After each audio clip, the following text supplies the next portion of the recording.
The letter arrived on a quiet Sunday morning, tucked between bills and advertisements, a plain white envelope with no return address. Claire almost threw it away until she noticed the handwriting, elegant, familiar, her mother's. But that was impossible. Her mother had been gone for 3 years. Heart pounding, she tore it open.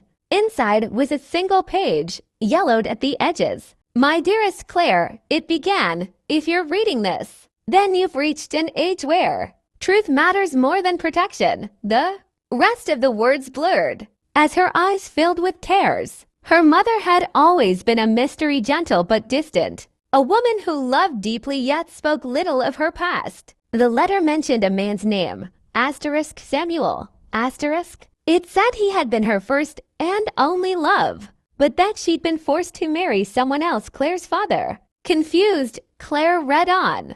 "You may one day meet him without knowing, and when you do, you'll understand everything." The signature trailed off. That night, Claire couldn't sleep. Who was Samuel? Why had her mother kept this secret? The next day, while sorting through an old box in the attic, she found an old photograph of her mother, young and radiant, standing beside a man whose smile seemed achingly familiar. Not just familiar, unsettlingly so. A week later, at her gallery's charity event, she met a new sponsor, an older gentleman with kind eyes and a familiar softness in his voice. "You must be Claire," he said, offering his hand. "I knew your mother once." The world tilted. His name was Samuel, the name from the letter. As he spoke, she felt something shift, like the pieces of a puzzle snapping into place. Her mother's secret had found her, and it was only the beginning. The next few days unfolded like a dream Claire couldn't wake from. Every encounter with Samuel left her torn between curiosity and unease. There was a gentleness in his words, a familiarity in the way he looked at her as though he already knew her story. One afternoon, while sorting old family photos for an exhibit, she found a second letter tucked inside an album.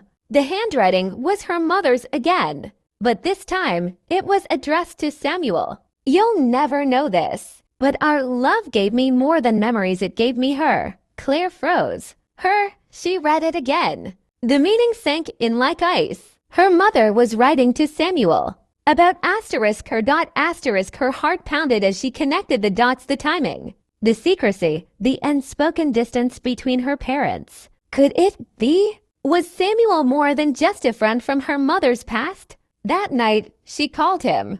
"There's something you need to see," she said. He arrived quietly, his presence filling the room with the same calm her mother once carried. When she handed him the letter, his face paled. "She promised me you'd never know," he whispered. "Why?" Claire demanded. He looked at her, eyes glistening. "Because she wanted to protect you from me." Confusion turned to anger. "From you? Why? Who are you to me?" He hesitated, then spoke the words that shattered everything she thought she knew. "Claire, I'm not just someone your mother loved. I'm your father." Silence swallowed the room. Claire felt the world tilt beneath her feet. Everything, her childhood, her family, her mother's sadness suddenly made sense, and yet nothing did. The truth had been buried for decades, and now it was alive, breathing between them, impossible to ignore. Claire didn't leave her apartment for days. Every sound, every shadow reminded her of that night, of the words Samuel had said, "I'm your father."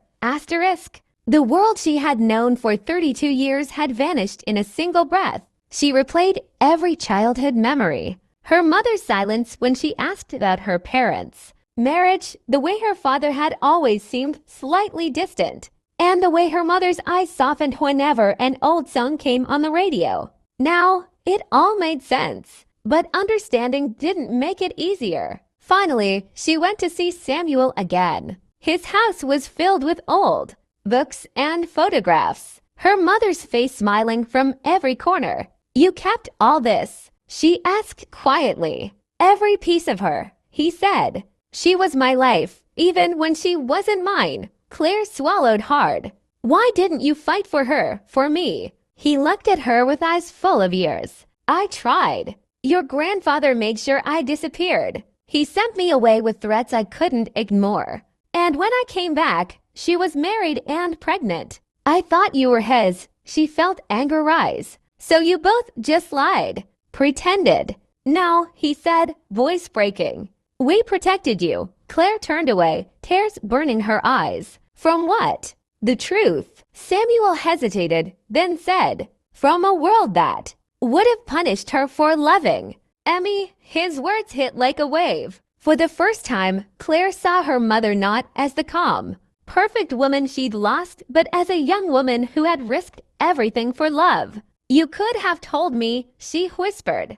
Maybe, he said softly, but then you wouldn't have had a father. You would have had a scandal. The silence between them was heavy, but it wasn't cold. It was full of all the years they had both lost and maybe, just maybe, what they still had left to find.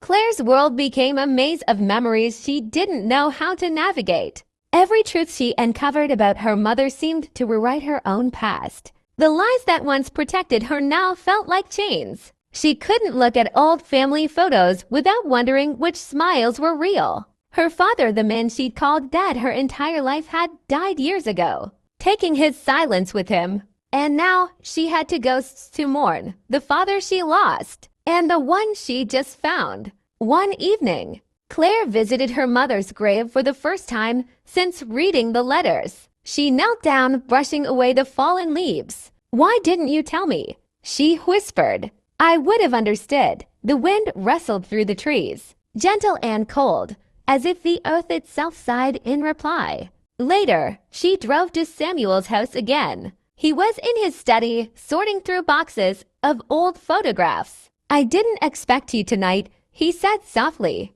I didn't expect to come, she admitted. But I keep seeing her in all the things you say. He smiled faintly. She lives in everything I do.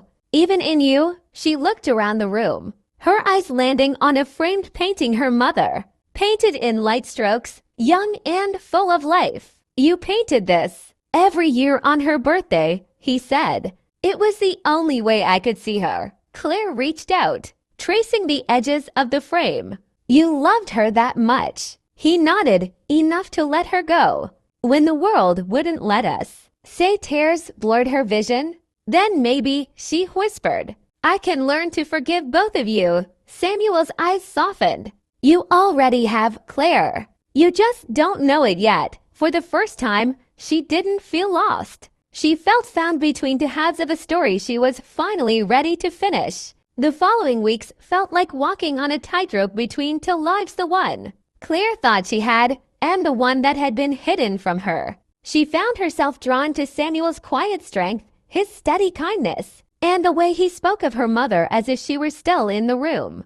Yet, the knowledge of their bond made everything unbearably fragile. Every word, every glance carried a strange intimacy she didn't know how to navigate. One day, Samuel handed her a small wooden box. Your mother wanted you to have this someday, he said. Inside were letters, dozens of them, bound by a faded blue ribbon. Claire's breath caught as she unfolded the first one. My love, the days apart have grown into years, and yet I still feel you in every heartbeat. Letter after letter revealed a love story that had survived distance, silence, and time. But there was something else to guilt. In one note, her mother wrote, if she ever learns the truth, promise me you'll tell her why I stayed. Claire's hands trembled as she read, stayed. She realized her mother had chosen her marriage not out of obligation, but out of fear of losing Claire to scandal, fear of ruining both their lives. That night, Claire sat alone by the window. The letters spread before her like a map of two broken hearts. She whispered into the dark, you both gave up everything for me, for the first time. The anger inside her softened into sorrow. Samuel's voice broke the silence. We lost years, but maybe we can still build something not as what we were, but as who we are now. Claire turned to him, eyes wet. Then let's start there. The past could no longer be undone, but maybe, just maybe, it could still be healed. Weeks passed, and though the air between Claire and Samuel had softened, There was still an ache neither could name. The truth had brought them closer. Yet it also made them strangers again to people bound by blood but separated by time. Claire tried to move forward, but the weight of her mother's choices lingered in every corner of her mind. At work, she found herself sketching faces that resembled her mother's. In dreams, she heard Samuel's voice echoing words of regret. One morning, Samuel called. "There's something you should see," he said. When she arrived, he handed her an old journal wrapped in silk. "Your mother kept this hidden," he explained. "It's her story, all of it." Claire opened it slowly. The first pages were filled with love letters, drawings, pressed flowers, the fragments of a life lived in secret. Then came a confession.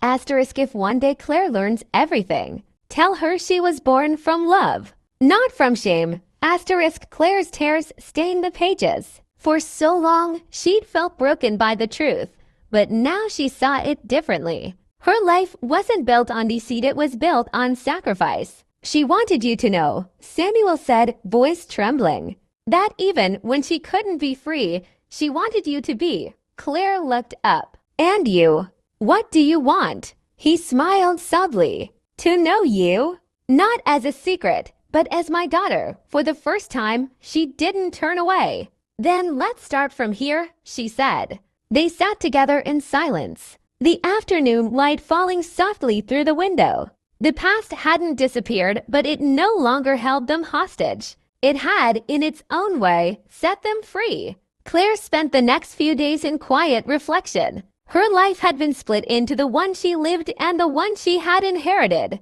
Now, those halves were slowly weaving back together. She started spending more time with Samuel, not as the daughter of a secret, but as someone learning who she truly was. They visited her mother's favorite places, the lake house, the old art studio, the cafe on the corner where she used to write. Each stop was like opening another door to her mother's soul. "She always said the world was too small for her heart," Samuel murmured once, as they stood by the lake. Claire smiled faintly. "I think that's where I got it from, but..." Not everyone approved of their growing closeness. Claire's aunt, the only living relative who had known part of the truth, called her one night. "You're making a mistake," she said sharply. "Digging into the past won't heal you, it'll ruin what's left." Claire's voice didn't waver. "No, Aunt June," pretending never healed anyone. Still, the doubts lingered. That night, she dreamed of her mother again, this time. Not as a ghost, but as a young woman standing at the edge of a cliff, smiling as if to say, "Asterisk, you made it, my love, asterisk." The next morning, Claire wrote in her journal for the first time in years, "I'm not running from who I am anymore. I'm finally running toward it." She closed the notebook, knowing the story that began with her mother's secret was now becoming her own. Samuel invited Claire to his countryside home for the weekend. It was a quiet place surrounded by oak trees, where the wind hummed through the leaves like an old song. "Your mother used to love it here," he said, setting 2 cups of tea on the table. Claire smiled softly. She wrote about this place in her journal. They spent hours talking not about what was lost, but what was left. Samuel told her stories about her mother's laughter, how she danced barefoot in the rain, how she'd once dreamed of moving to Paris but stayed because of Claire. "She said you were her masterpiece," he whispered. Claire's throat tightened. "She never told me that. Some love," Samuel replied, "is too deep for words." Later that evening, Claire walked through the garden and saw the small bench where her mother's name was carved. She sat there for a long time, watching the sunset. It was the first time she didn't cry when thinking of her mother. Only peace remained. When she went back inside, Samuel handed her a wrapped canvas. "She painted this before you were born," he said. Claire unwrapped it slowly. It was a portrait of a young woman holding a child, her mother, and a baby version of her. The signature at the corner read, "Asterisk, for the life I can't have, but the love I always will." Asterisk. Claire couldn't speak. In that silent moment, everything made sense: the lies, the love, the sacrifices. She looked at Samuel, and for the first time, she saw not a stranger, but the missing piece of her family. The next morning, Claire woke up to the sound of rain tapping against the window. It felt like the sky was weeping with her, not out of sadness, but release. She made her way downstairs to find Samuel sitting at the kitchen table, reading one of the old letters aloud. "She wrote this one for you," he said, his voice trembling. Claire listened, her heart aching as her mother's words filled the room. Asterisk, if you're reading this, my darling Claire, it means life has come full circle. I hope you've learned that real love never dies. It simply changes its shape. Asterisk, tears rolled silently down Claire's cheeks. She knew I'd find you, she whispered. She always believed the truth would bring peace, not pain. Samuel smiled through the grief. She was right. They spent that day together, sorting through memories, laughing at forgotten stories, and crying when silence said more than words. As evening fell, Claire stood outside beneath the rain, her face lifted toward the sky. For the first time, she didn't feel broken by the past. She felt whole, her mother's courage in her heart, Samuel's warmth by her side, and a new understanding of what love truly meant. Before leaving, Samuel handed her the final letter. It was sealed with a single word, asterisk hope, asterisk. "She wanted you to keep it," he said softly. Claire placed it in her pocket, smiling. "Then that's exactly what I'll do." When she drove away that night, the rain had stopped. The clouds had parted, revealing a calm, endless sky, just like the peace her mother had always wished for her to find. Months later, Claire stood by the same lake where her mother once painted. The trees had turned golden, the air smelled of autumn, and the water reflected the calm she finally felt inside. She had moved to a new city, started teaching art classes, and even begun painting again, something she hadn't done since her mother's passing. Each brushstroke felt like a conversation with the past. Samuel visited often. They didn't talk much about what they'd lost anymore. Instead, they talked about what they'd found, a second chance at family. One afternoon, he brought her a small wooden frame. Inside was the last photo her mother had ever taken, the three of them together. Claire as a baby between two people who loved her in silence. "She wanted you to have this," Samuel said. Claire smiled through her tears. "Maybe she knew this day would come. She always did," he replied. As the sun dipped below the horizon, Claire whispered, "You know, for so long I thought love was something that hurt. But it's not, is it?" Samuel shook his head gently. "No, real love is the thing that stays even when everything else fades." Claire turned her gaze to the lake. The world was quiet, but inside her, something was finally at peace. She opened the last letter she'd been afraid to read, the one sealed with hope. Her mother's handwriting flowed across the page. Asterisk, if life ever feels heavy, my Claire, look toward the light you carry, because you are my peace and his. Asterisk, Claire folded the letter, holding it close to her heart. The wind carried her mother's voice in its soft whisper, and for the first time, she felt her mother wasn't gone. She was home within her. Sometimes the truth we run from is the one that sets us free. Claire's journey reminds us that love, no matter how buried or broken, always finds a way to reach us. If this story touched your heart, don't forget to like the video, share it with someone who believes in second chances, and subscribe for more stories that make you feel. Tell me in the comments, what would you say if you could write one last letter to someone you loved?